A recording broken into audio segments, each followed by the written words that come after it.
Manchester United wamtimua kocha Ruben Amorim.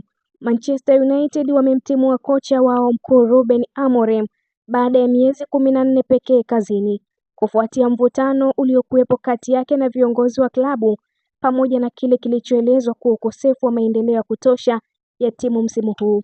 Uamuzi huo umetangazwa chini ya saa 24 baada ya sare ya bao 1-1 dhidi ya Leeds United, ambapo Amorim alinukuliwa akieleza kutokuridhishwa na namna klabu inavyoendeshwa, hasa kuhusu uungwaji mkono katika soka la usajili. Amorim aliteuliwa Novemba 24 na kuiongoza United katika mechi 63, akishinda michezo 25, huku timu ikiwa nafasi ya 6 kwenye msimamo wa Premier League. Kupitia taarifa yao, Manchester United wamesema mabadiliko hayo yanalenga kuipa timu nafasi bora ya kumaliza ligi katika nafasi ya juu zaidi.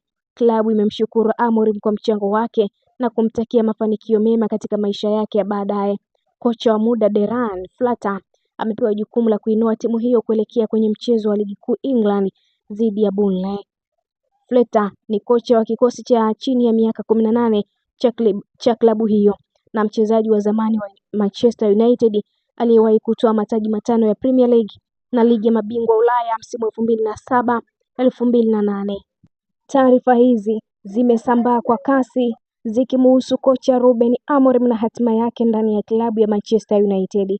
Taarifa ambazo zinasema kuwa kocha huyo ameondolewa au kufukuzwa ndani ya kipindi kifupi tangu aanze kuhusishwa au kupewa jukumu zito la kuijenga upya klabu hiyo kubwa ya England, jambo ambalo limezua mjadala mkubwa sana miongoni mwa mashabiki, wachambuzi wa soka na hata wachezaji wa zamani wa klabu hiyo, kwa sababu wengi walikuwa na matumaini makubwa sana na falsafa ya Ruben Amorim kutokana na kazi kubwa aliyoifanya huko Sporting Lisbon, ambako alionekana kama kocha wa kisasa mwenye nidhamu, falsafa ya wazi ya uchezaji na uwezo mkubwa wa kukuza vipaji. Hivyo kuhusishwa kwake na Manchester United kulionekana kama mwanzo wa enzi mpya, lakini mambo yamechukua mwelekeo tofauti kabisa kwa kasi isiyotarajiwa. Sababu kubwa zilizokuwa zikitajwa kwenye taarifa hizi ni pamoja na matokeo yasiyoridhisha, presha kubwa ya mashabiki, mgongano wa maamuzi baina ya benchi la ufundi na viongozi wa juu wa klabu, pamoja na changamoto ya kukabiliana na ukubwa wa Manchester United ambayo kwa miaka ya karibuni imekuwa ikipeperusha makocha bila kuwapa muda wa kutosha kujenga timu.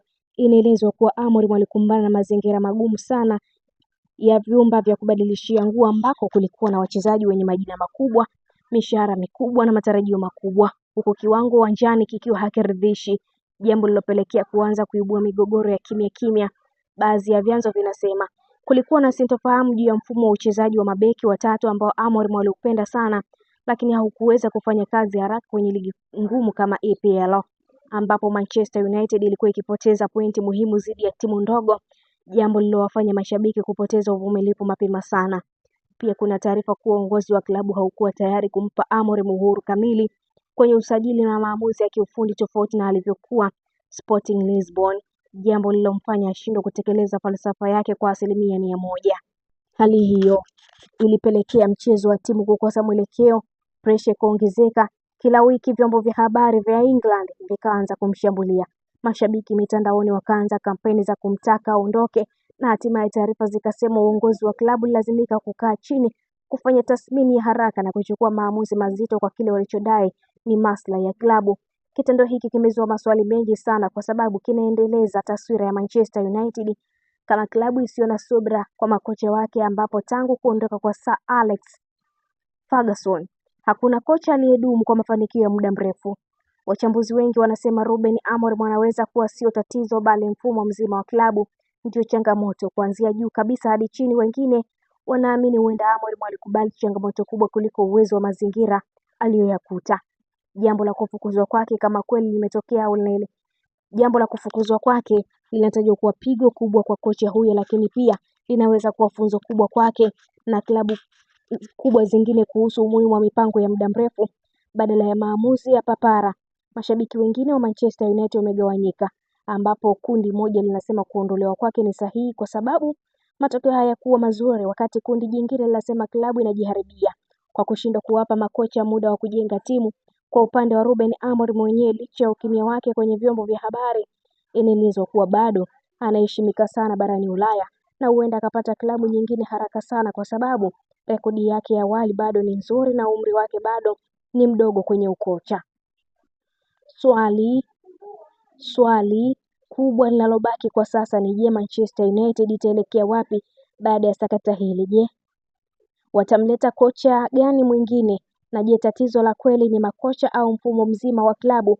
Haya yote ni maswali yanayoendelea kutafuna vichwa vya mashabiki, huku gumzo la Ruben Amorim likiendelea kutawala vichwa vya habari.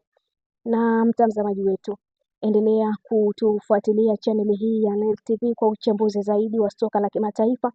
Usisahau kusubscribe, kushare, kulike, kucomment ili nawe uwe sehemu ya mjadala mkubwa wa soka duniani baada ya sakata hili la Ruben Amorim kufukuzwa kazi rasmi ndani ya viunga vya Manchester United huko EPL, timu kongwe ya England yenye mafanikio makubwa zaidi barani Ulaya. Endelea kuwa nasi, mimi ni Lizo Sport hadi wakati mwingine. Kwa heri na uwe na wakati mwema.